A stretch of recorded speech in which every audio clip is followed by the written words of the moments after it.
Bonsoir. Comme d'hab, ma connexion est en PLS du cul.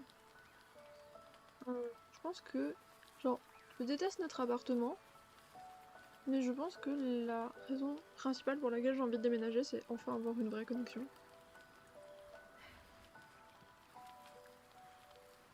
Ainsi qu'être capable d'aérer en période de canicule, comme maintenant par exemple. Mais bon.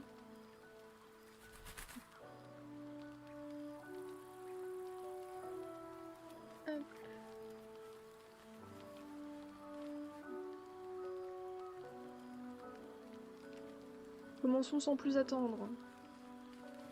C'est un petit stream, mon genre. Un petit stream. Est-ce que ça fonctionne? Peut-être. J'attends de voir.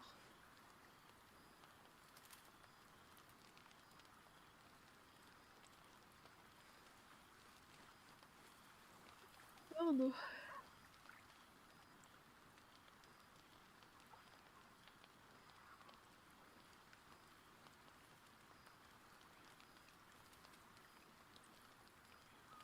Beaucoup de délai, du coup j'attends très longtemps.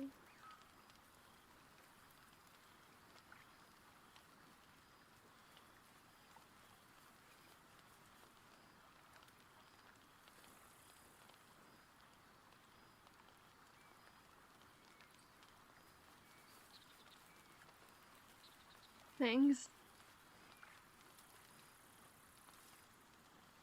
Je fais ça pour avoir mon marqueur temporel.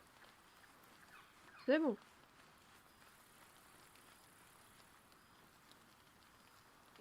Attendez, je me bec mon micro. Chapitre 3. Pour parler.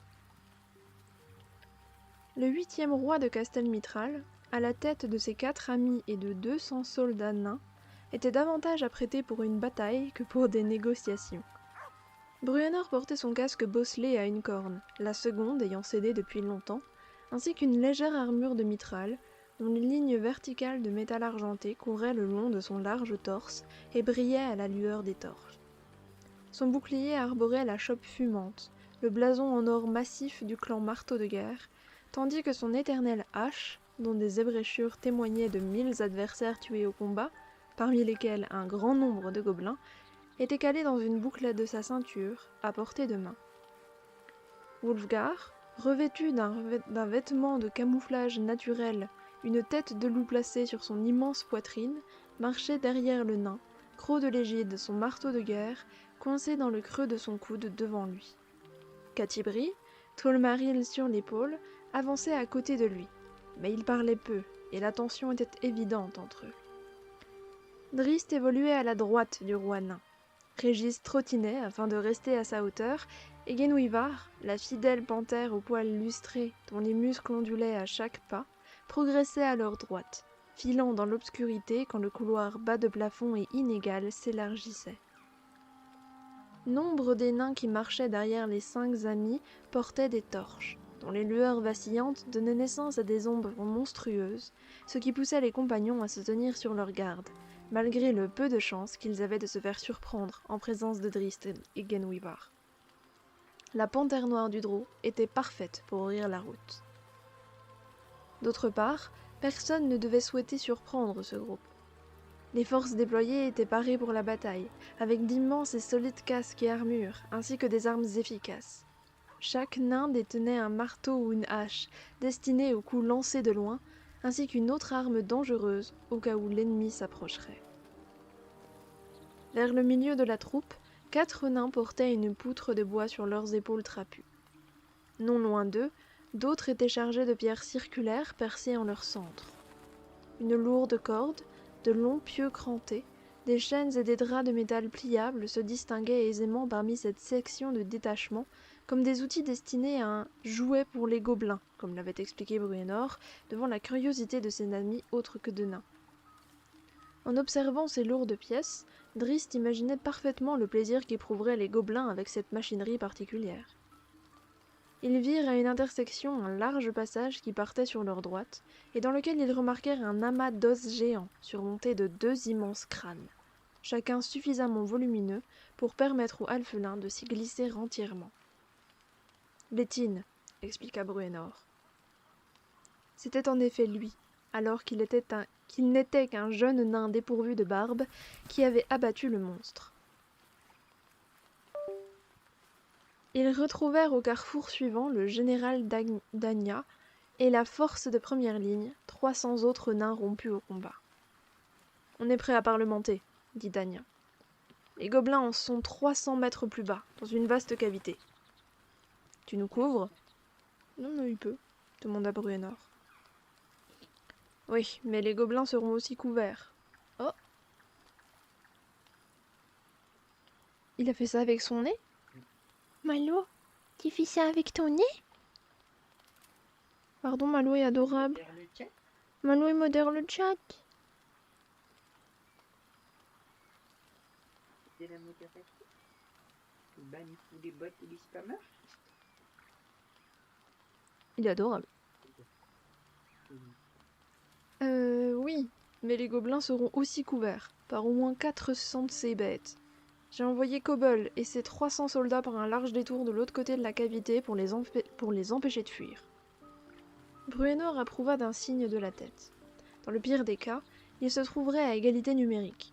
Or, n'importe lequel de ces nains aurait tenu tête à 5 individus des rangs de cette racaille de gobelins. « J'avance avec 100 soldats, » déclara-t-il. « 100 autres à ma droite, avec le jouet, et tu prends la gauche. Ne me laisse pas tomber si j'ai besoin de toi. » Daniel lâcha un gloussement qui refléta sa totale assurance, puis son expression se fit brusquement grave. « Est-ce à vous de mener les négociations ?» demanda-t-il à son roi. « Je fais pas confiance aux gobelins. » Oh, il me prépare un sale coup, je suis un gnome barbu, répondit Bruenor. Mais cette bande de gobelins n'a pas vu de nains depuis des centaines d'années, sauf erreur de ma part, et ils nous croient sûrement moins nombreux. Les deux nains échangèrent une vigoureuse poignée de main, et Danya fila, les lourdes bottes de ses 300 soldats résonnant dans les tunnels comme un grondement de tonnerre. La discrétion n'a jamais été le point fort des nains, remarqua Drist, pince sans rire. Régis laissa son regard errer un long moment après le départ des soldats d'élite, puis il se retourna et observa l'autre groupe qui portait la poutre, les disques de pierre, ainsi que d'autres objets. « Si tu te sens pas les tripes pour ça, » commença Bruenor qui prenait l'intérêt du alphelin pour de la peur. « Je suis ici, non ?» rétorqua sèchement, voire brutalement Régis. La tension inhabituelle dans sa voix provoqua des regards étonnés de la part de ses amis. C'est alors que, d'une façon typique de ce personnage, Régis réajusta sa ceinture sous sa bedaine imposante, puis redressa les épaules et regarda ailleurs. Si les autres parvinrent à rire aux dépens du elfelin, Drist garda un regard étonné sur le petit être, qui était bel et bien ici, mais dont les raisons de la présence lui échappaient. Dire que Régis n'était pas un adepte des combats était une litote, aussi énorme que de prétendre qu'il n'appréciait pas de sauter un repas. Quelques minutes plus tard, la centaine de soldats restés derrière leur roi pénétra dans la salle convenue à travers une arche et sur un passage en pierre qui dominait d'un bon mètre la vaste zone où se trouvait l'armée de gobelins.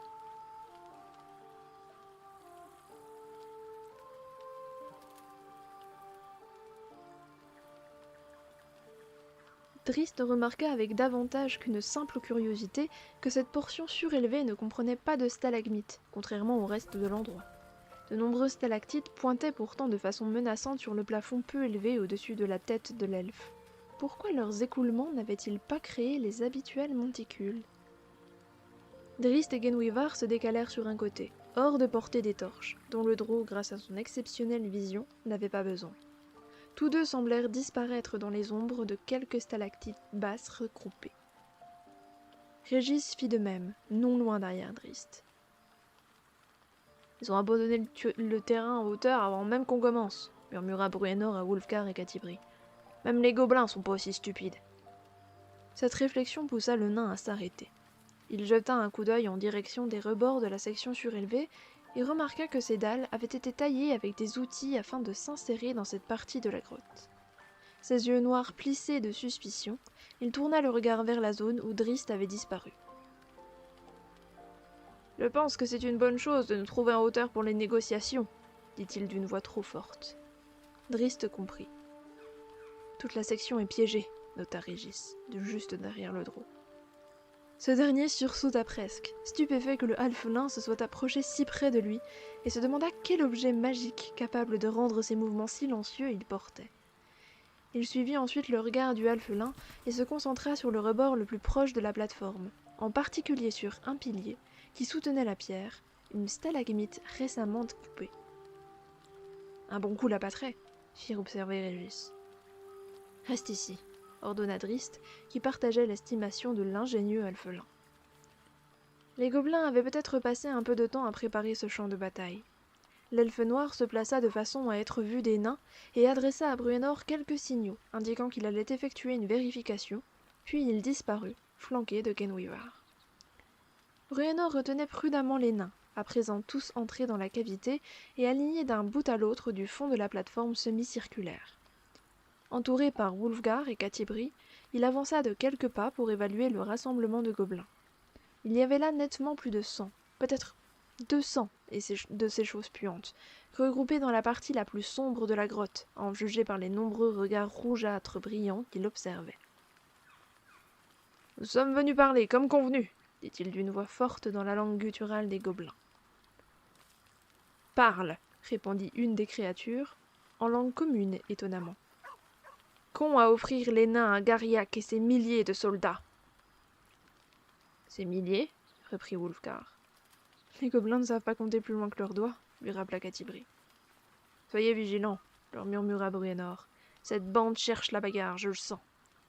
Wulfgar jeta à Catibri un regard hautain, mais cette fanfaronnade juvénile ne fit pas mouche. La jeune femme ne prêtant pas attention au géant.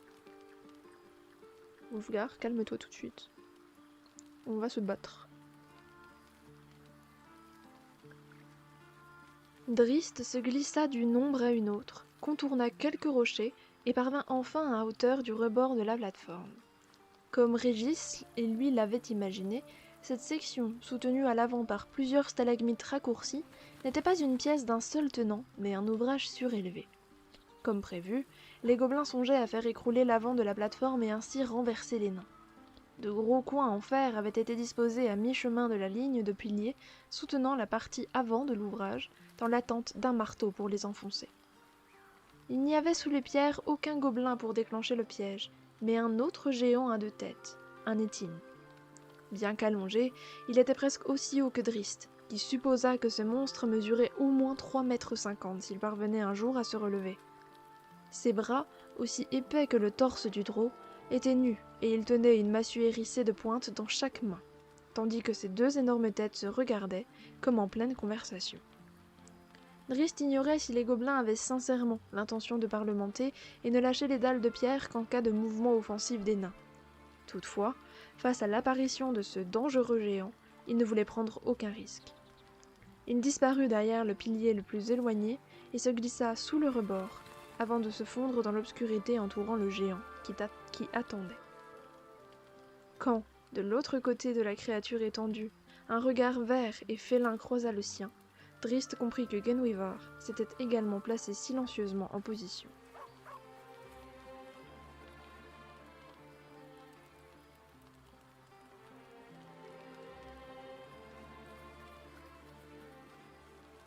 Une torche s'éleva dans les rangs des gobelins, puis 3 de ces créatures à la peau jaune et dépassant à peine le mètre de hauteur avancèrent sans se presser. « Bon, lequel de ces chiens est Gariak ?» grogna Bruenor, déjà lassé de cette rencontre. « Gariak derrière avec les autres !» répondit le plus grand du groupe, le regard tourné par-dessus son épaule tombante vers le reste de l'armée. « C'est signe qu'il va y avoir du grabuge, pas de doute, » marmonna Catibri, qui fit discrètement glisser son arc le long de son bras. Quand le chef reste en retrait, les gobelins ont l'intention de se battre.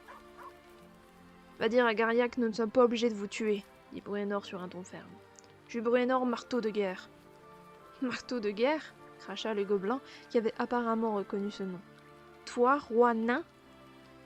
Tenez-vous prêts, chuchota Bruenor à ses amis sans même bouger les lèvres, tandis que Catibri posait la main sur le carquois qu'elle portait sur le côté.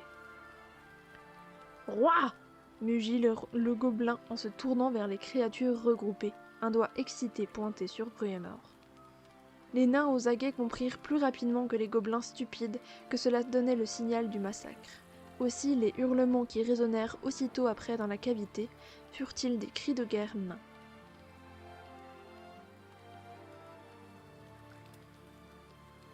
Drizzt comprit avant l'Étine à l'intelligence médiocre qu'il était temps d'agir. La créature fit tournoyer ses massues, puis glapit de douleur et de surprise, quand la panthère de 300 kilos s'abattit sur l'un de ses poignets, tandis qu'un cimeterre terriblement affûté plongeait dans l'aisselle opposée. Les têtes massives du monstre se tournèrent vers l'extérieur en un étrange mouvement synchronisé, l'une vers Drizzt et l'autre vers Genwivar. Avant que l'Étine comprenne ce qui lui arrivait, le second cimeterre du drôle taillada ses yeux globuleux. Le géant essaya de se tortiller pour atteindre l'elfe qui le frappait, mais ce dernier se glissa avec agilité sous son bras et vint en un instant s'en prendre violemment aux têtes vulnérables de la créature. De l'autre côté, les dents plongées dans la chair et les griffes plantées dans la pierre, Genwivar bloquait le bras du monstre. « Drizzt l'a eu !» déduisit Bruenor quand le sol remua sous lui. Avec l'échec de ce piège, simple, à défaut d'être intelligent, les gobelins avaient réellement cédé le terrain surélevé favorable. Criant et hurlant, les stupides créatures se précipitèrent de tous côtés et projetèrent des lances rudimentaires qui n'atteignirent jamais leur cible. La réaction des nains s'avéra plus efficace. Elle fut déclenchée par Catibri, qui arma en un instant Cherche-Cœur et décocha une flèche magique argentée, qui laissa un sillage de lumière sur sa trajectoire mortelle. Elle traversa un gobelin, qu'elle perça d'un trou fumant et net, et fit de même sur un deuxième, avant de plonger dans la poitrine d'un troisième. les 3 créatures s'effondrèrent. Haches et marteaux de guerre dressés, 100 nains chargèrent en rugissant sur la multitude de gobelins. Catibri frappa encore, puis encore, si bien qu'après 3 tirs, son total de victimes s'élevait déjà à 8. Ce fut alors à son tour de se tourner avec un air supérieur vers Wulfgar qui, humilié, se hâta de regarder ailleurs. Le sol tanguait considérablement. Bruenor entendait juste en dessous les râles du géant blessé. « On descend !» ordonna le roi nain par-dessus le rugissement soudain de la bataille. Les redoutables nains n'avaient pas besoin de beaucoup de motivation. Les meneurs gobelins, c'est...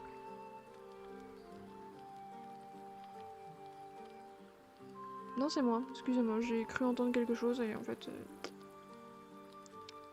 Les redoutables nains n'avaient pas besoin de beaucoup de motivation, les meneurs gobelins s'étant alors approchés de la plateforme.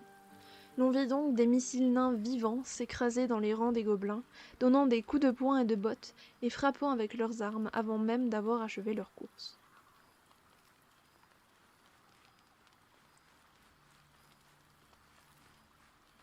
Un pilier de soutien se brisa en deux quand Létine le frappa involontairement, alors qu'il tentait d'atteindre Drist de l'une de ses massues. La plateforme s'écroula et cloua la stupide bête. Tapi en sécurité près du géant, Drist s'étonna de la médiocrité du plan établi par les gobelins et Létine. « Comment pensais-tu sortir d'ici » demanda-t-il, même si, bien entendu, Létine ne le comprit pas. Il secoua la tête, presque apitoyé, puis ses cimeterres se mirent au travail sur le visage et la gorge du monstre. Quelques instants plus tard, Genwivar bondit sur l'autre tête où ses griffes creusèrent de profonds sillons. Leur mission menée à bien, le rôdeur et son félin s'écartèrent en quelques secondes de la plateforme qui s'abaissait. Conscient que ses dons uniques pouvaient servir de façon plus efficace, Drist évita la mêlée sauvage de la bataille et avança sur le côté, le long de la paroi de la cavité. Il vit que sur cette grotte principale débouchait une dizaine de tunnels, dont la quasi-totalité dévorait un flot de gobelins. Plus inquiétant encore, ces derniers disposaient d'alliés inattendus. Drist eut en effet la surprise de remarquer plusieurs autres étines gigantesques, immobiles et silencieux derrière des stalagmites, dans l'attente du moment où ils seraient autorisés à se joindre au combat.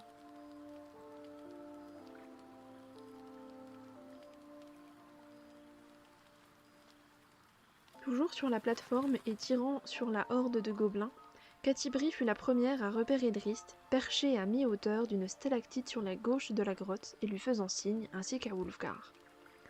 Un gobelin s'extirpa de la masse des combattants et chargea la jeune femme, mais Wulfgar se plaça devant elle et le frappa de son marteau de guerre, envoyant la créature à plus de 3 mètres au-delà du rebord.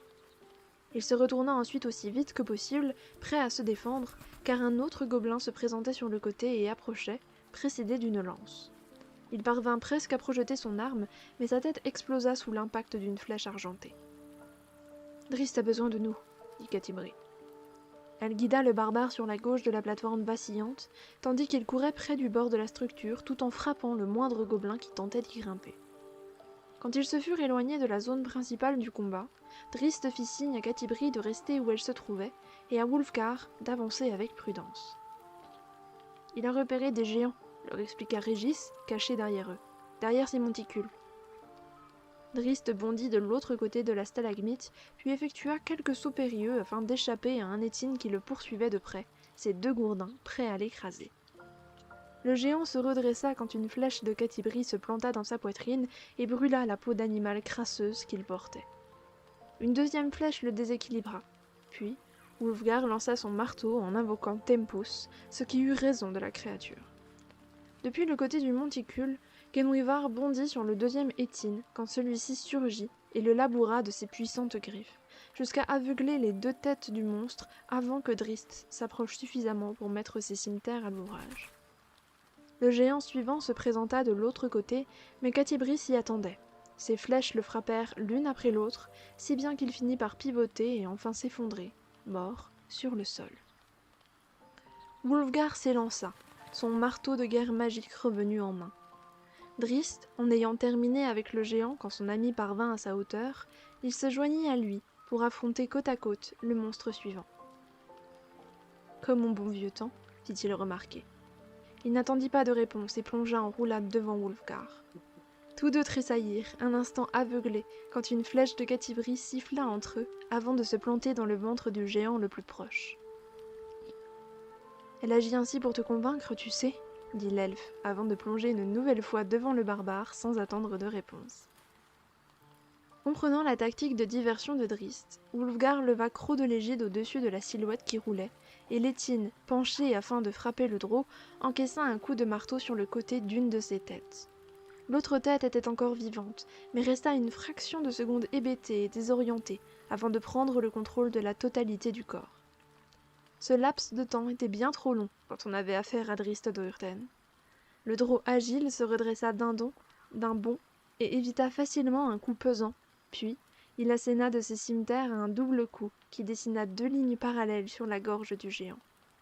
Létine lâcha ses 2 massues et porta les mains à la blessure mortelle. Puis, une flèche le terrassa. 2 autres Étines demeuraient derrière le monticule, mais ils avaient suffisamment vu de leurs 4 têtes les compagnons à l'œuvre. Aussi s'enfuirent-ils par un tunnel latéral, droit sur les forces chaotiques de Danya. Un Étine blessé revint en trébuchant dans la cavité principale, une dizaine de marteaux rebondissant sur son dos incliné à chacun de ses pas lourds. Avant que Drizzt, Wulfgar ou même Catibri avec son arc aient l'occasion de réagir devant le monstre, une multitude de nains jaillirent du tunnel et se précipitèrent dessus, le mirent à terre, où ils le taillèrent et le frappèrent avec l'ivresse du combat. Drizzt se tourna vers Wulfgar et haussa les épaules. « N'aie crainte, mon ami, » répondit le barbare, un sourire aux lèvres. « Il reste de nombreux ennemis à frapper. » Après avoir de nouveau braillé le nom de son dieu de la bataille, il fit demi-tour et se rua vers la zone principale des combats, tout en essayant de repérer le casque à une corne de Bruenor au milieu de la mer agitée de gobelins et de nains enchevêtrés. Drizzt ne le suivit pas. Il préférait en effet les duels à la sauvagerie d'une mêlée générale. Il appela Genwivar et poursuivit son chemin le long de la paroi de la grotte, dont il finit par sortir.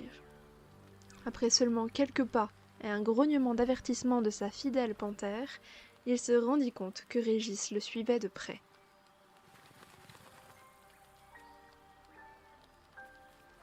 Les estimations de Bruenor quant à la prouesse des nains semblaient se vérifier à mesure que le combat tournait à la déroute. Face aux nains en armure, les épées rudimentaires et les fragiles gourdins des gobelins ne se montraient pas à la hauteur des armes en acier trempé de leurs ennemis. D'autre part, les soldats de Bruenor, mieux entraînés, conservaient leur formation serrée sans perdre leurs nerfs, ce qui n'était pas une mince affaire au milieu du chaos et des cris des mourants. Les gobelins prenaient la fuite par dizaines, la plupart ne trouvant que les lignes de Danya qui attendaient avec impatience de les tuer. Dans cette confusion, Catibri devait se montrer particulièrement attentive avec son arc. Il lui était en effet impossible d'être certaine qu'un maigre torse de gobelin stopperait ses flèches. La jeune femme concentrait donc principalement ses tirs sur les gobelins qui rompaient les rangs et s'enfuyaient sur l'étendue qui séparait la zone des combats du détachement de Danya. Malgré ses arguments et les accusations qu'elle avait proférées à l'encontre de Bruenor et des autres, elle ne pouvait nier le picotement et le flux d'adrénaline qui la submergeait chaque fois qu'elle soulevait Tolmaril, le cherche-cœur. Les yeux de Wulfgar brillaient également d'un éclat qui trahissait la volonté farouche de survivre. Élevé par un peuple guerrier, il avait appris ce désir de la guerre dès son plus jeune âge. Une rage qui n'avait été tempérée que lorsque Bruenor et Drizzt lui avaient montré la valeur de ceux qu'il tenait pour ennemis, ainsi que les nombreuses peines que les guerres de sa tribu avaient provoquées. Le combat de ce jour ne renfermant cependant aucune culpabilité, pas contre les gobelins maléfiques, l'assaut de Wulfgar, depuis l'endroit où gisaient les Étines morts jusqu'à la zone des combats, avait été accompagné d'une incantation enthousiaste vouée à Tempus. Il ne trouva pas de cible suffisamment détachée pour lui permettre de lancer son marteau, mais il n'en fut pas déçu, notamment quand un groupe de gobelins s'échappa de la mêlée et s'enfuit dans sa direction. Les 3 créatures de tête se rendirent à peine compte de la présence du barbare. Ils furent balayés par un coup oblique de Croc de l'Égide qui en tua 2. Les gobelins suivants trébuchèrent de surprise, mais ne s'arrêtèrent pas et se déversèrent autour de Wulfgar comme une rivière autour d'un rocher. Une tête de gobelin explosa sous le coup suivant de Croc de l'Égide. Wulfgar abattit le marteau d'une main pour dévier une épée, puis atteignit d'un crochet du gauche la mâchoire de son agresseur potentiel, qui vola dans les airs. Le barbare sentit une piqûre sur son flanc et se déroba avant que la lame l'entaille profondément. Il attrapa alors de sa main libre la tête de son adversaire et souleva du sol la créature qui se tortillait et tenait toujours son épée, ce qui rappela au barbare qu'il était vulnérable. Il ne concevait pas qu'on puisse se défendre sans faire preuve de sauvagerie, et secoua le gobelin avec tant de violence que celui-ci fut incapable de se placer en position de frapper. Wulfgar fit ensuite volte-face afin de repousser ses nombreux agresseurs, et se servit de son inertie pour accentuer l'effet de son coup de marteau à une main. Un gobelin, qui avançait, tenta de faire machine arrière et leva un bras, dans un pitoyable geste de défense. Et le marteau de guerre réduisit en miettes le membre frêle avant de s'écraser sur la tête de la créature avec tant de puissance que lorsque celle-ci s'effondra sur le dos, son visage était complètement tourné vers le sol. Le gobelin stupide et entêté, encore suspendu dans les airs, pinça l'énorme biceps de Wulfgar, qui le fit alors violemment descendre, le serra et le tordit jusqu'à entendre le craquement disfaisant de l'os du cou. Je t'aime. Moi je t'aime. Distinguant ensuite du coin de l'œil un nouvel assaut, il jeta la chose morte sur ses compagnons, qui furent ainsi mis en déroute. « Tempus !» hurla-t-il avant d'empoigner son marteau de guerre à deux mains et de se précipiter sur la masse du groupe qui l'entourait, assénant sans s'interrompre des coups de croc de l'égide. Les gobelins qui ne parvinrent pas à éviter cette charge furieuse et à se tenir hors de portée virent tous une partie de leur corps totalement détruite. Wulfgar pivota et revint au groupe qui se trouvait derrière lui. Ces gobelins s'étaient approchés de lui, mais quand le puissant guerrier leur fit face, le visage déformé par une surexcitation sauvage, ils firent demi-tour et prirent la fuite. Le barbare leva son marteau et le projeta sur un adversaire qui fut écrasé, avant de se retourner de l'autre côté et de se ruer sur l'autre groupe. Ceux-ci s'enfuirent également, peu soucieux du fait que l'humain déchaîné était désarmé. Wulfgar en attrapa un par le coude, le retourna et de l'autre main, il recouvrit le visage ennemi et le tordit en arrière. Croc de l'égide réapparut dans sa main et la furie du barbare redoubla.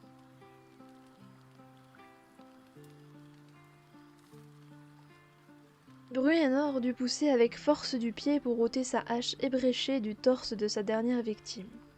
Quand la lame se libéra, un jet de sang éclata et inonda le nain.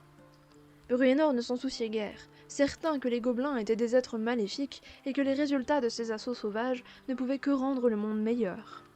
Souriant avec désinvolture, il se faufila de ci de là dans la foule comprimée avant d'enfin dénicher une autre cible. Le gobelin fut le premier à frapper, mais son gourdin vola en éclats quand il se fracassa sur le somptueux bouclier de Bruenor. La stupide créature contempla avec incrédulité son arme détruite, puis regarda le nain juste à temps pour voir la hache plongée entre ses yeux. Le nain fut frôlé par un éclair sur sa droite, ce qui chassa quelque peu son plaisir.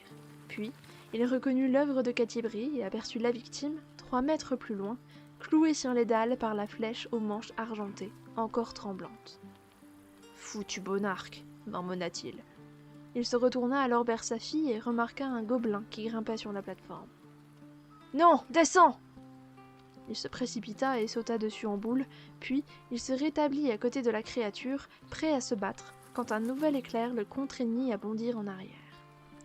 Le gobelin, toujours debout, baissa les yeux sur son torse, comme s'il s'attendait à y trouver une flèche plantée. Il ne vit qu'un trou à la place de ses 2 poumons.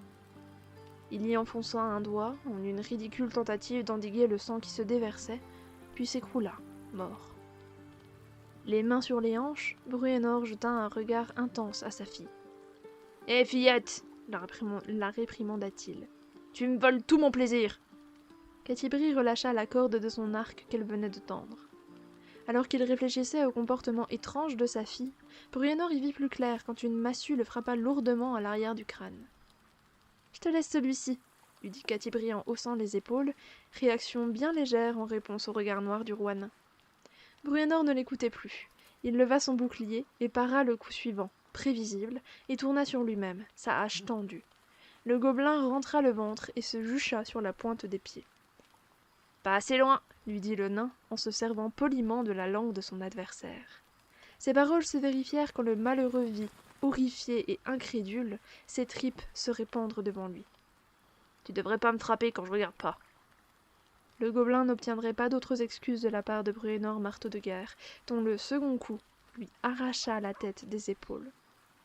La plateforme désertée par l'ennemi, Bruenor et Catibri se tournèrent vers la bataille générale. La jeune femme éleva son arc, mais ne vit finalement pas l'intérêt à décocher d'autres flèches. La plupart des gobelins étaient en fuite, mais, avec les troupes de Danya alignées dans la cavité, ils n'iraient nulle part. Bruenor descendit en un bond et rassembla ses hommes afin d'organiser la poursuite et, telle une gigantesque gueule sur le point de claquer, l'armée naine se referma sur la horde de gobelins. C'est l'heure de la pause!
Reprenons. Ah. Vous l'avez. C'est pas moi. Mais je sais pas.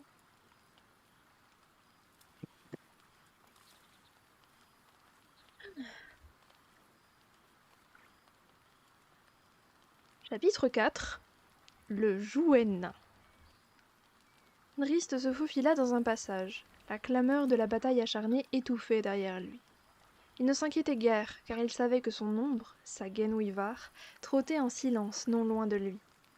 Il était en revanche davantage préoccupé par Régis, qui s'obstinait encore à le suivre de près. Heureusement, le halfelin se déplaçait aussi discrètement que le drô. Il se dissimulait aussi bien dans les ombres, et ne semblait pas devoir être une contrainte pour Drist. Le besoin de silence était la seule chose qui empêchait ce dernier de les questionner. En effet, s'il tombait sur des gobelins en nombre, il se demandait comment Régis, loin d'être doué au combat, éviterait les blessures. Un peu plus loin, la panthère s'arrêta et se retourna vers son maître. Plus sombre encore que les ténèbres, le félin se glissa ensuite dans une ouverture et déboucha dans une cavité. Au-delà de ce passage, Drist entendit les voix hargneuses inimitables des gobelins. Il jeta un regard en arrière sur Régis, ainsi que sur les points rouges qui trahissaient la vision infrarouge sensible à la chaleur de celui-ci. Les halfelins étaient également capables de voir dans l'obscurité, bien que de façon moins efficace que les drôs ou les gobelins. Drist leva une main et d'un signe, il ordonna à Régis de l'attendre dans le tunnel, puis il se glissa dans l'ouverture. Les gobelins, au moins 6 ou 7, étaient Bordel de merde! J'en ai trop marre! Quand tu fais pas des mimes, tu exploses de rire à 6 ou 7. Non, en fait, j'ai rire et c'est toi qui m'as regardé en mode... Tu te fous de ma gueule! Oh mon dieu, à l'aide! Ils étaient blottis près du centre d'une petite pièce et tournés autour de nombreux piliers dont la forme évoquait des dents.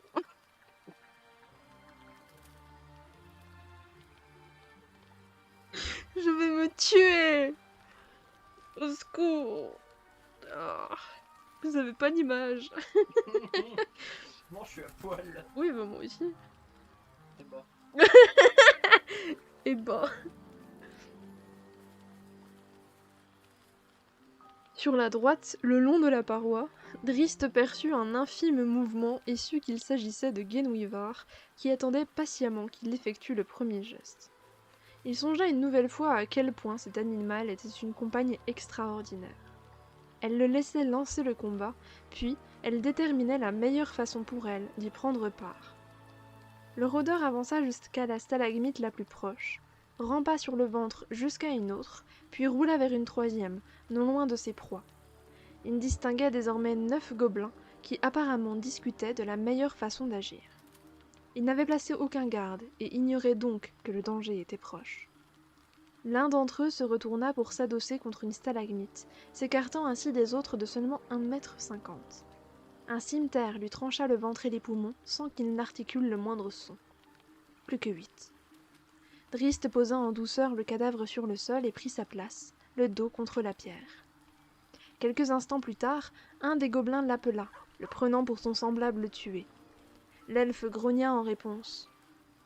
Quand une main se tendit pour lui tapoter l'épaule, il ne put réprimer un sourire. Le petit être renouvela sa manœuvre, puis encore, plus lentement, avant de commencer à palper l'épaisse cape du drô, tout en remarquant la taille plus importante de ce dernier. Un air curieux peint sur le visage, le gobelin regarda de l'autre côté du monticule. Ils ne furent alors plus que 7. Drist bondit parmi eux, et ses cimeterres tournoyèrent dans les airs avec une rapidité qui eut raison des 2 créatures les plus proches en un clin d'œil. Les 5 gobelins restants se mirent à hurler et à s'enfuir de tous côtés. Certains se heurtèrent à des stalagmites, tandis que d'autres entraient en collision entre eux avant de chuter à terre. L'un d'entre eux fila droit sur Drist, criant un flot continu de mots incompréhensibles, les mains tendues comme dans un élan d'amitié. Devinant que le drô n'était pas un de ses camarades, il recula aussitôt avec frénésie. Les cimeterres de Drist se croisèrent et dessinèrent un X de sang chaud sur le torse de la créature. Genwivar passa comme un éclair à côté de son maître et attaqua un gobelin qui fuyait en direction du côté opposé de la cavité. D'un unique balayage de ses énormes griffes, la panthère fit descendre le nombre de gobelins survivants à 3. Finalement, 2 gobelins reprirent suffisamment leurs esprits pour approcher le drôle de façon coordonnée, arme brandie. Le premier donna un coup circulaire, mais Drist stoppa le gourdin nettement avant d'être touché. Son cimeterre, le même qui venait de parer l'attaque, siffla sur la gauche puis sur la droite, et encore une 3e fois, avant de laisser le petit être avec 6 blessures mortelles. Sidéré, il s'effondra sur le dos. Pendant ce temps, le second cimeterre de Drist avait paré sans difficulté les nombreux assauts désespérés de l'autre gobelin. Quand le drôle se tourna entièrement vers lui, il comprit qu'il était perdu. Il lança sa courte épée sur Drist, une nouvelle fois sans grande conséquence, et se rua derrière le pilier de pierre le plus proche. La dernière des créatures paniquées croisa son camarade, ce qui surprit le drôle et assura la fuite de sa proie. Drist maudit la chance du gobelin. Il ne voulait en laisser fuir aucun, mais ces deux-là, soit par ruse, soit par chance, fuyaient dans 2 directions opposées.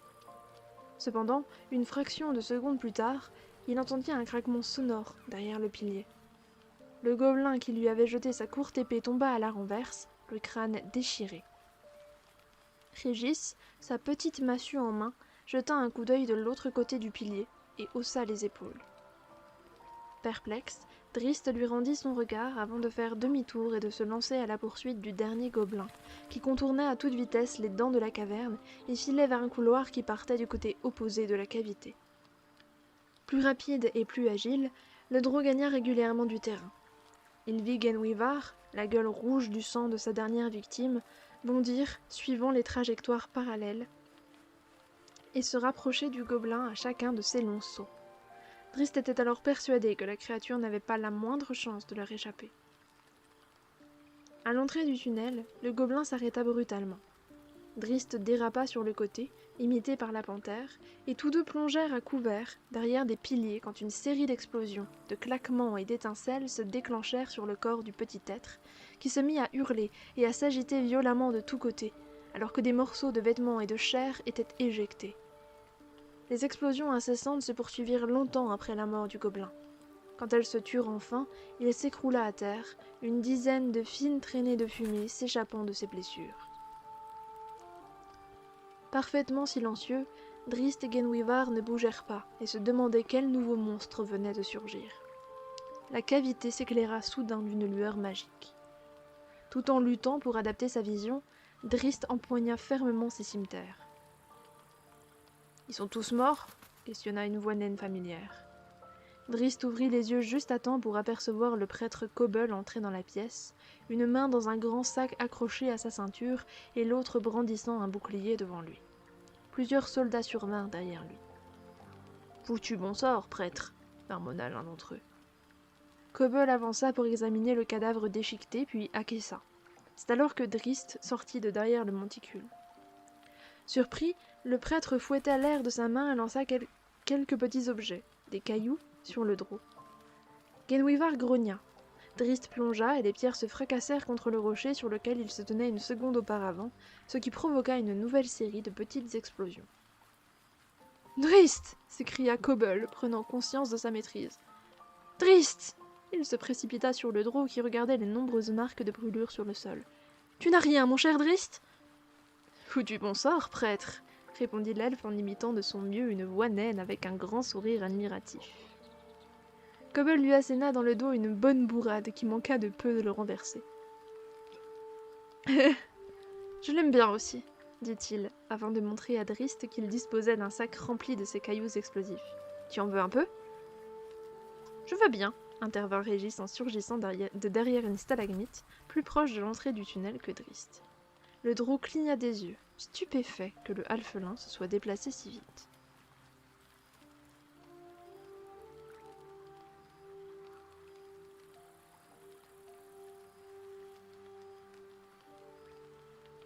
Un autre détachement, plus d'une centaine de gobelins, avait été disposé dans les tunnels qui débouchaient sur la droite de la cavité afin d'intervenir par le côté après le déclenchement du combat. Devant l'échec du piège, l'assaut de Bruenor qui s'ensuivit, devancé par les terribles flèches argentées, La perte lamentable des Étines et l'arrivée ultérieure des troupes naines de Dania, les stupides gobelins eux-mêmes s'étaient montrés suffisamment sages pour faire demi-tour et s'enfuir. « Des nains !» s'écria soudain l'un des gobelins de tête. Ses congénères reprirent ces paroles en écho avec une intonation qui passa de la terreur à l'avidité quand ils en vinrent à penser qu'ils étaient tombés sur un petit groupe de représentants du peuple barbu, peut-être des éclaireurs. Ces nains n'ayant de toute évidence pas l'intention de s'arrêter pour se battre, la chasse fut lancée. Après quelques virages, nains en fuite et gobelins débouchèrent sur une vaste section éclairée à la torche et finement travaillée, creusée par les nains de Castelmitral plusieurs siècles auparavant. Pour la première fois depuis cette époque lointaine, les nains se trouvaient de nouveau en ce lieu et patientaient. De puissantes mains installaient d'immenses disques sur une poutre en bois, l'un après l'autre, jusqu'à former une roue compacte d'allure cylindrique aussi haute qu'un nain, presque aussi large que le tunnel et pesant nettement plus d'une tonne. C'était le ventilo. Non, quand même pas. J'étais en mode, what the fuck. Non, moi j'ai cru que c'était le tonnerre et du coup je suis un peu figée pour... Mais en fait ça va, c'était un avion. Superman. Je suis pas sûre qu'il fasse ce bruit-là. Ou alors Superman en ayant la chiasse. Dire enrhumé, mais d'accord. Non, le caca. Pardon. Quelques pointes bien placées et une couverture de métal fin dotée de dangereux pics acérés complétaient la structure, auquel il fallait ajouter 2 poignées crantées qui couraient des côtés de la roue sur l'arrière du dispositif, où les nains pouvaient se placer et pousser l'ensemble. Une pièce de tissu, sur laquelle était peinte l'image grandeur nature d'un assaut de nains, était suspendue à l'avant, ultime détail qui conduirait les gobelins à rester en formation jusqu'à ce qu'il soit trop tard pour opérer une retraite. « Ils arrivent », dit l'un des éclaireurs en rejoignant les reins principaux. « Ils déboucheront sur ce coin dans quelques minutes. »« Les hameçonneurs sont prêts ?» demanda le nain qui dirigeait la section du jouet. Son camarade hocha la tête, et les pousseurs se saisirent des poignets, les mains fermement calées dans les crans appropriés. 4 soldats se placèrent devant l'engin, prêts à se lancer dans une course effrénée, tandis que le restant de la centaine de nains se plaçait en ligne derrière les pousseurs. « Les niches sont à 30 mètres !» rappela le chef nain aux soldats de tête. « Ne vous loupez pas, une fois ce machin lancé, on ne pourra plus l'arrêter. » Les cris de terreur étouffés parvinrent aux nains, des nains en fuite à l'autre extrémité du boyau, suivis par les hurlements des gobelins lancés à leur poursuite. Le chef des nains secoua son visage barbu. C'était si facile d'appâter des gobelins. Il suffisait de les laisser croire qu'ils avaient pris l'avantage pour les voir surgir. Les soldats postés à l'avant commencèrent à trottiner, puis les pousseurs suivirent derrière eux ce rythme tranquille. L'armée s'ébranla alors d'un pas lourd derrière le tonnerre de la roue qui progressait lentement. Une nouvelle série de cris éclata, parmi lesquels celui qui ne laissait aucune place au doute. « Maintenant !» Les soldats de tête s'élancèrent en rugissant, suivis de près par la roue massive et diabolique qui, poussée par les jambes naines, prenait de la vitesse. Par-dessus le grondement du jouet, les nains entonnèrent leur chant en grognant. Je sais pas comment chanter ça, du coup je vais juste lire tel un poème. Un poème avec des illusions, c'est un peu bizarre. Le tunnel est trop fin, le tunnel est trop bas. Fuyez, gobelins, car nous voilà. L'assaut ressemblait à une avalanche, grondement sourd sous les cris des gobelins. Les hameçonneurs firent signe à leurs semblables qui approchaient, puis s'arrêtèrent près des niches et se retournèrent pour proférer des insultes sur les gobelins lancés à leur trousse. Le chef nain sourit de façon sinistre en songeant que le jouet passerait devant les abris exigus, les seuls endroits sûrs à l'avant du dispositif, quelques instants avant que les gobelins y parviennent. Exactement comme les nains l'avaient prévu. Sans possibilité de faire demi-tour et persuadés d'avoir croisé une simple expédition de nains, les longs rangs gobelins lâchaient leurs cris de guerre et poursuivaient leur assaut. Les soldats nains postés à l'avant rejoignirent les hameçonneurs et, ensemble, ils plongèrent dans les niches juste avant que, dans un grondement, passe le jouet, dont la tenture trompeuse fit ralentir les premiers gobelins, interloqués. Les cris de guerre cédèrent la place à des hurlements de terreur, qui se répercutèrent dans les rangs. Le gobelin le plus proche frappa courageusement l'image bondissante des nains, ce qui décocha la tenture et dévoila la vérité un instant avant que la créature ne se fasse écraser. Les redoutables nains avaient surnommé leur jouet de guerre la machine à jus, appellation qui fut pleinement justifiée par la flaque de fluide gobelin qui apparut à l'arrière de la roue monstrueuse. « Chantez, mes nains !» ordonna le chef. Les soldats reprirent leur chant en un grand crescendo, leur voix rauque résonnant par-dessus les cris des gobelins. Chaque choc est une tête ennemie, marre du sang des gobelins oxy. Courez, bons nains, poussez ce jouet, écrasez les petits gobelinets. La violente machine était secouée et bondissait, tandis que les pousseurs trébuchaient sur des amas de gobelins. Si le moindre nain se faisait distancer, 10 autres étaient prêts à prendre sa place sur les poignets, leurs puissantes jambes poussant avec frénésie. L'armée massée derrière le dispositif commença à s'étendre, et si certains nains s'arrêtaient pour achever les gobelins qui se tortillaient encore, la force principale des soldats demeurait derrière la roue géante. En effet, à mesure que celle-ci progressait dans le tunnel, elle passait devant des tunnels latéraux.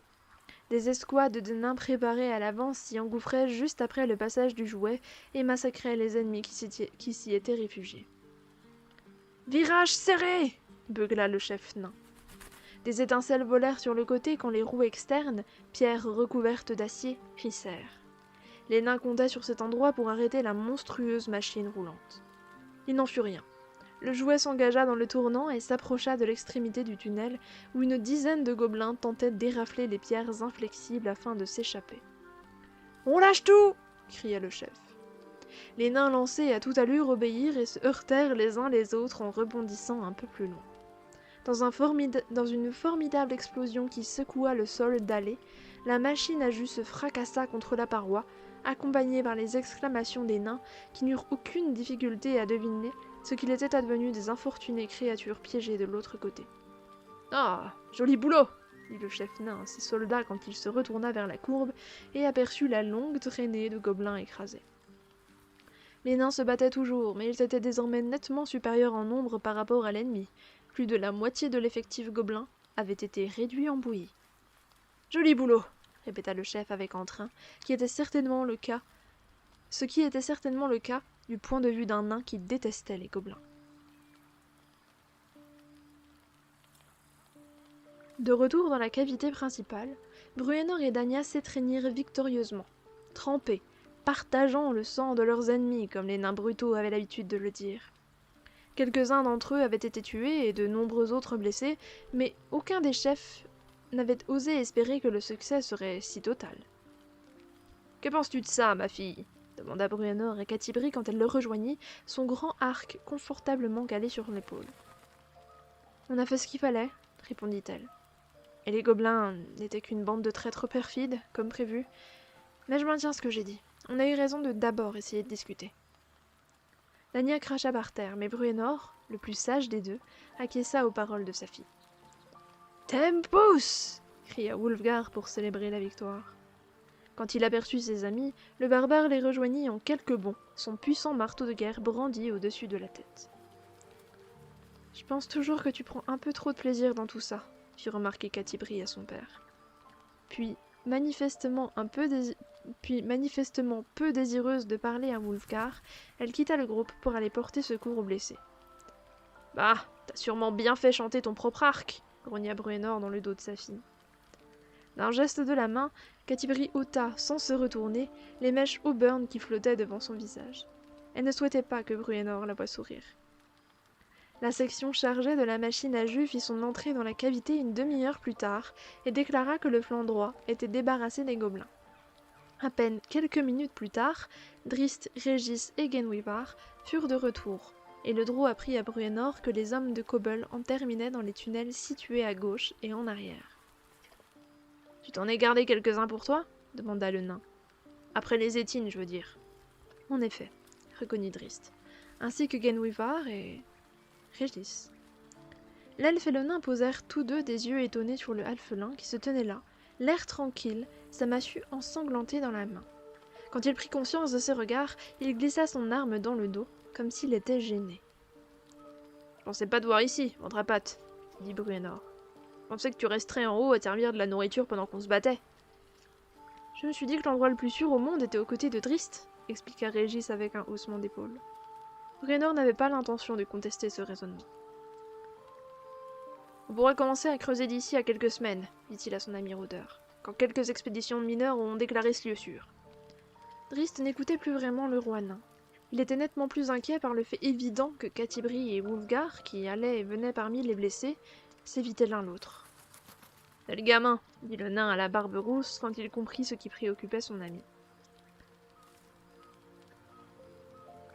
Pour lui, une femme n'aurait pas dû prendre part à la bataille, répondit Drist. Bah, elle fait partie de nos meilleurs combattants. De plus, une cinquantaine de naines ont participé à l'affrontement. 2 d'entre elles ont même été tuées. Le visage du Drow se déforma sous l'effet de la surprise, tandis qu'il considérait le roi nain. Il secoua sa chevelure blanche, l'air désespéré, et commença à rejoindre Catibri, puis s'arrêta et jeta un regard en arrière après seulement quelques pas avant de secouer la tête une nouvelle fois. « Une cinquantaine !» répéta Bruenor devant l'expression incrédule du rôdeur. « Des naines, je te dis !»« Je ne vois pas la différence, mon ami, » répondit Drist en reprenant sa marche. Mais... Les troupes de kobolds rejoignirent les autres nains 2 heures plus tard et leur assurèrent que les zones situées à l'arrière étaient nettoyées des ennemis. La déroute de ces derniers était totale, autant que Bruenor et ses commandants pouvaient en juger.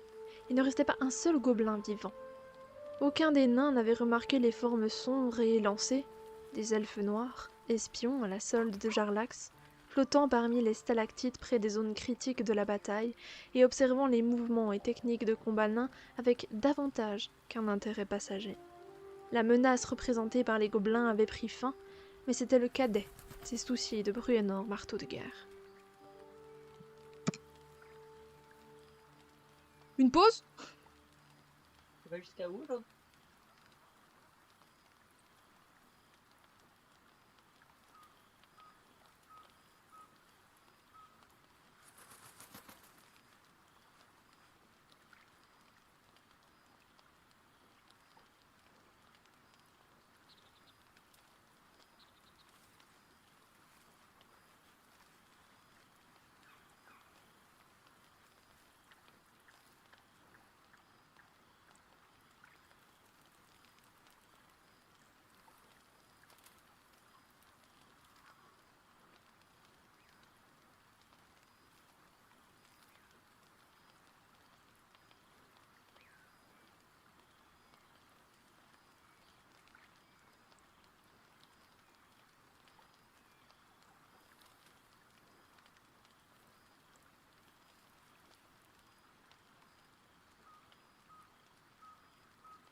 Le dernier chapitre de la première partie, du coup, dernier chapitre de ce stream.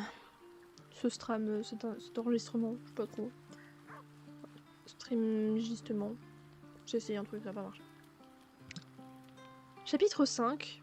Drô de plus de foi. Dinine étudiait chaque geste de Vierna. Il observait la façon dont sa sœur procédait au rituel précis en l'honneur de la reine araignée. Les drôs se trouvaient dans une petite chapelle, protégée des regards par Gerlax et réservée à l'usage de Vierna dans l'une des maisons mineures de Menzoberranzan.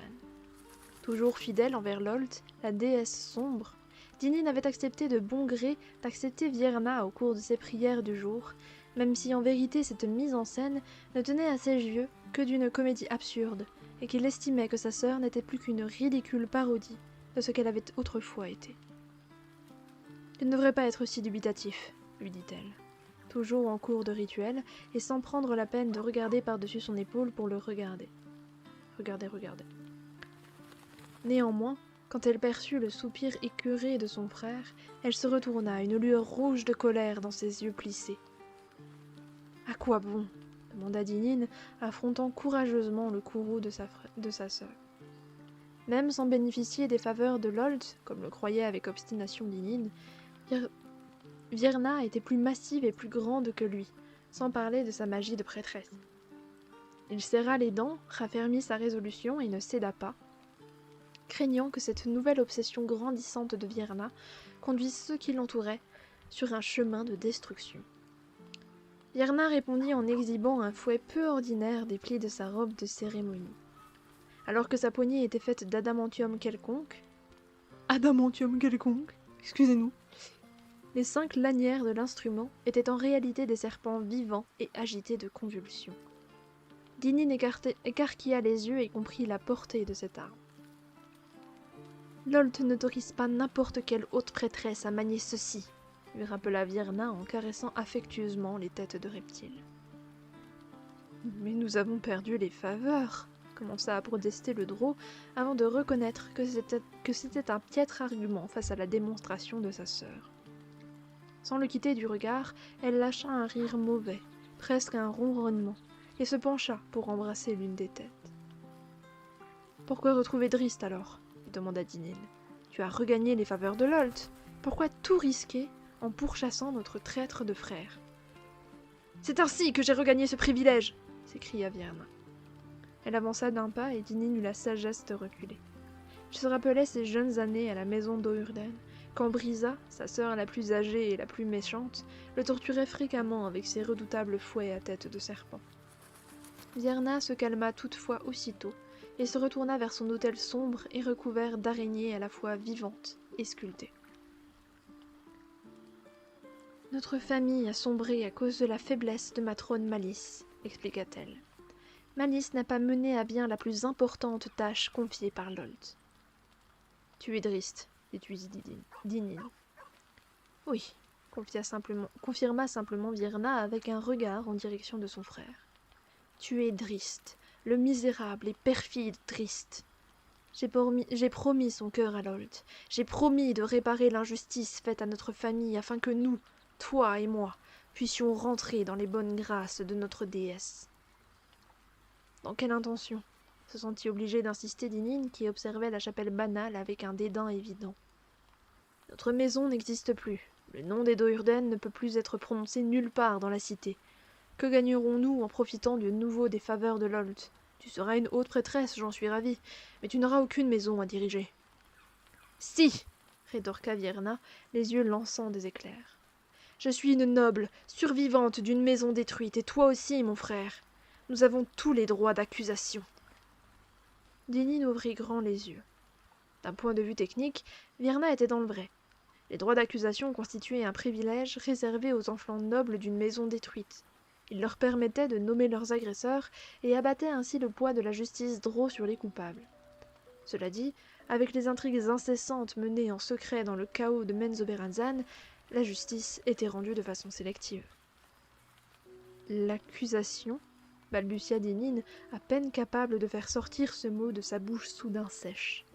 As-tu oublié le nom de la maison qui a détruit la nôtre ? Ce n'en sera que meilleur, roula sa sœur entêtée. Les Baanr, s'exclama Dinin.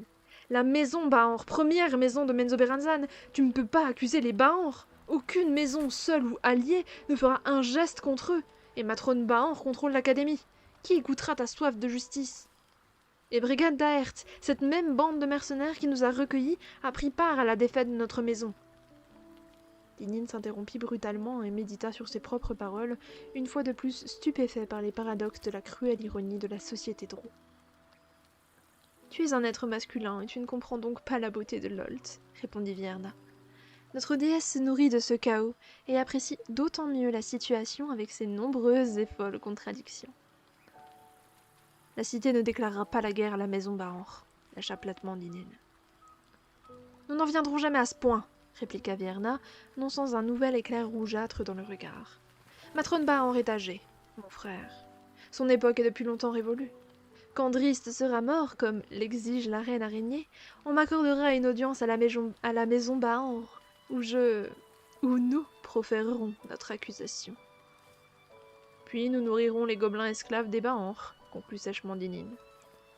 Les propres filles de Matrone Baanr la pousseront afin que leur maison regagne les faveurs de la reine araignée, insista Vierna, surexcitée et sans tenir compte des doutes de son frère. C'est pour cela qu'elles m'en offriront le contrôle. Dinin ne trouvait plus les mots pour réfuter les prétentions grotesques de sa sœur. Songe-y, mon frère, poursuivit la prêtresse. Imagine-toi à mes côtés alors que je dirigerai la première maison de Menzoberranzan. C'est ce que Lolt t'a promis. Par l'intermédiaire de Tyriel, la fille aînée de Matrone Baanr, elle-même maîtresse matrone de l'académie. Dinin commençait à comprendre.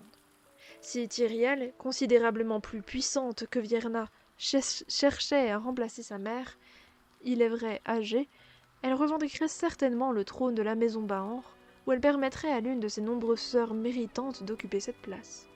Les doutes du Drow étaient on ne peut plus clairs quand il s'assit donc sur un banc, les bras croisés et secouant lentement la tête. « Il n'y a pas de place pour les incrédules dans mon entourage, » l'avertit Vierna. « Ton entourage ?» Brigade d'Aert n'est qu'un outil, mis à ma disposition afin que je puisse satisfaire la déesse, expliqua l'elfe noir sans hésiter. « Tu es folle !» lâcha Dinin, sans avoir la sagesse de conserver cette pensée pour lui. Il fut soulagé de ne pas voir sa sœur avancer vers lui. « Tu regretteras ces paroles sacrilèges quand notre malfaisant Drist sera offert à Lolt, lui promit la prêtresse.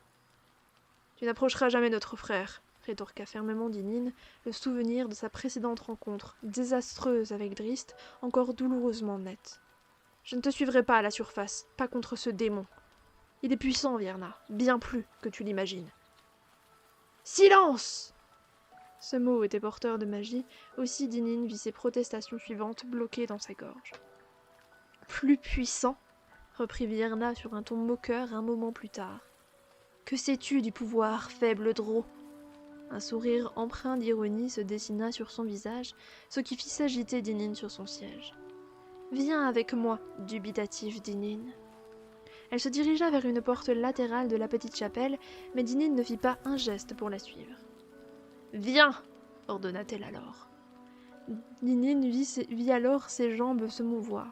Il se vit abandonner l'unique stalagmite de cette insignifiante maison, puis quitter Menzoberranzan avec sa sœur prise de folie, dont il suivit fidèlement le moindre pas.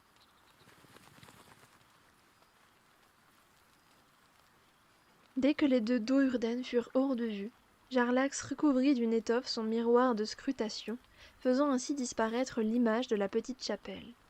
Il songea qu'il lui faudrait parler sans tarder à Dinin et prévenir ce combattant acharné des conséquences qu'il risquait de subir. Jarlax l'appréciait sincèrement, et il savait que le Drow courait à la catastrophe. « Tu l'as bien appâté », reconnut le mercenaire à l'intention de la prêtresse qui se tenait à côté de lui, avant de lui adresser un clin d'œil sournois, de son œil gauche, qui n'était pas recouvert ce jour-là. Plus petite que Jarlax, mais dotée d'une force indéniable, la femme Drow gronda, avec un mépris affiché. « Ma chère Tyriel, » gazouilla Jarlax. « Retiens ta langue, je te l'arrache et je te la rends pour que tu puisses la garder dans la main, » le menaça Tyriel Baanr. Jarlax haussa les épaules et eut la sagesse de revenir à une conversation davantage tournée vers les affaires en cours. « Vierna croit à tes prétentions, dit-il. »« Vierna est prête à tout, répondit Tyriel Baanr.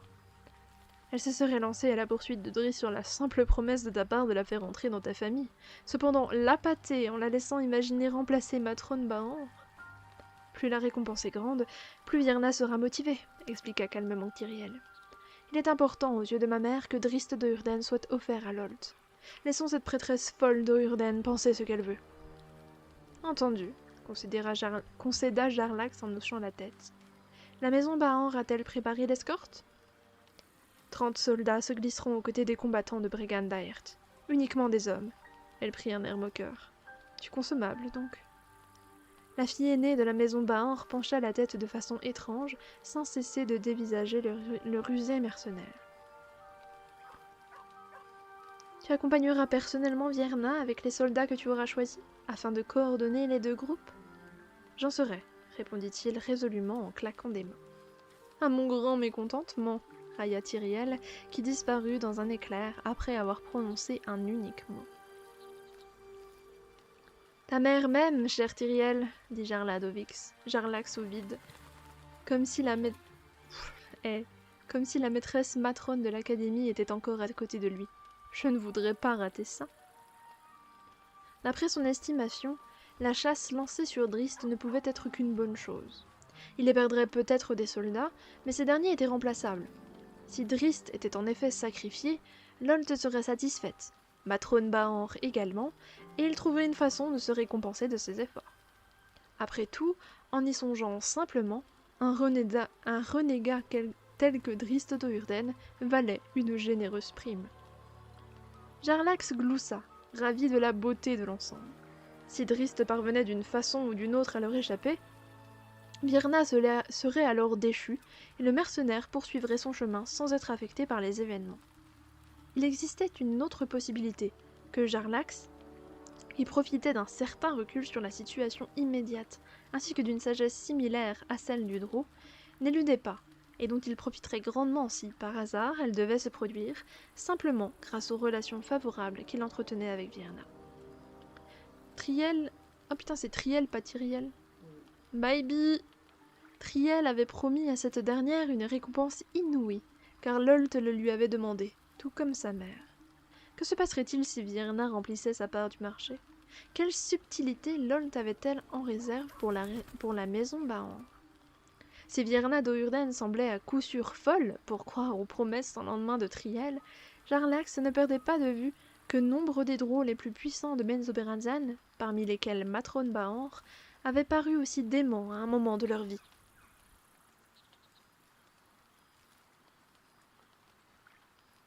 Plus tard ce même jour, Virna traversa la porte opaque qui donnait sur les appartements privés de Jarlax, son expression teinte de folie, trahissant l'impatience qu'elle éprouvait quant aux événements à venir. Jarlax entendit un choc dans le couloir extérieur, mais Virna continua à sourire d'un œil entendu. Le mercenaire s'adossa dans son confortable fauteuil et tapota ses doigts les uns contre les autres devant lui, en essayant de deviner quelle surprise la prêtresse d'Ohurden lui avait préparée cette fois-ci. « Nous aurons besoin de soldats supplémentaires pour renforcer notre groupe, » ordonna-t-elle. « Ça peut s'arranger, » répondit Jarlax qui commençait à comprendre. « Mais pourquoi ? Tinil ne nous accompagnera-t-il pas ?»« Si, » répondit Virna, ses yeux rouges soudain plus intenses. Ce lundi, son rôle dans la chasse a été modifié. Jarlax ne broncha pas, toujours bien calé et les doigts s'entrechoquant, quand Virna s'assit sans cérémonie sur le bord du bureau du mercenaire. Tinil ne croyait pas à la destinée de Lolt. Il ne souhaitait pas me suivre sur cette mission cruciale. La reine araignée nous l'a demandé. Elle se releva d'un bond soudain agressive et recula jusqu'à la porte opaque. Jarlax plia les doigts de sa main équipée de dagues, immobile en dehors de cela, tandis que Virna poursuivait son discours. Elle allait et venait dans la pièce étroite, adressait des prières à Lolt, maudissait ceux qui ne tombaient pas à genoux devant la déesse, et maudissait également ses frères, Drist et Dinine. Puis, elle se calma soudain, et afficha un sourire mauvais. « Lolt exige la fidélité, » dit-elle sur un ton accusateur. « C'est évident, » répondit le mercenaire imperturbable. « C'est le rôle d'une prêtresse de rendre la justice. » Bien entendu. Les yeux de Virna s'embrasèrent. Jarlax se rédig discrètement, craignant que cette femme drôle instable s'en prenne à lui pour quelque raison obscure. Elle se contenta de regagner la porte et appela son frère d'une voix forte. Jarlax aperçut une silhouette voilée et indistincte derrière le passage, puis le matériau opaque se tendit quand Dinin commença à le traverser depuis l'autre côté. Une gigantesque patte d'araignée se glissa dans la pièce, puis une autre, suivie d'une troisième. Le torse modifié vint ensuite, le corps dénudé et gonflé de Dinin transformé en dessous de la taille en un abdomen d'araignée noire géante. Son visage, autrefois gracieux, semblait désormais mort, enflé et sans expression, et ses yeux dépourvus d'éclat. Il fallut un immense effort au mercenaire pour conserver une respiration régulière. Il ôta son large chapeau et, de la main, parcourut son crâne chauve et recouvert de sueur. La créature défigurée pénétra entièrement dans la pièce et se posta docilement derrière Vierna, qui souriait en constatant l'évident malaise de son vis-à-vis. « Cette chasse est capitale, » expliqua-t-elle. « Lolt ne tolérera pas de dissidents. » Les quelques doutes qu'entretenait peut-être encore Jarlax au sujet de l'engagement de la reine araignée dans la quête de Vierna venaient de s'évanouir. Vierna avait appliqué la punition ultime en vigueur dans la société Drow sur l'embarrassant Dinin, une sentence que seule une haute prêtresse bénéficiant des plus grandes faveurs de Lolt était en mesure d'exécuter. Elle avait remplacé le corps harmonieux du Drow par cette monstrueuse forme arachnéenne modifiée, puis changé la farouche indépendance de Dinin par un comportement malveillant qu'elle pouvait orienter selon ses moindres caprices. Elle l'avait changé en Drider. Il est malo, les Driders. Malo il baille. Oh ouais, le Drider. Est-ce que j'en ai quelque chose à foutre contre Drider? Par contre, elle se plaint de ses frères, Dinin et Drist. Nalfheim, il va se faire enculer. Puis il est mort depuis. Franchement, il est mort l'année de la naissance de Drist. Oui. Le jour de la naissance Mais je veux de dire, Drist. elle peut pas se plaindre de lui, il est mort. C'est on se plaint, genre. Donc oui, il va se faire. De toute façon, oui, il va se faire foutre quoi qu'il arrive. Mais je pense qu'il n'y a pas de raison de s'en plaindre parce qu'il est mort depuis plus de 40 ans. Voilà, bon. Anyways. Merci d'être venu, merci d'être passé, merci d'être resté. Je vous fais des gros bisous. On se dit à tout bientôt pour la suite de cet incroyable tome qui donne un peu mal à la tête. Oula. Il se passe trop de trucs.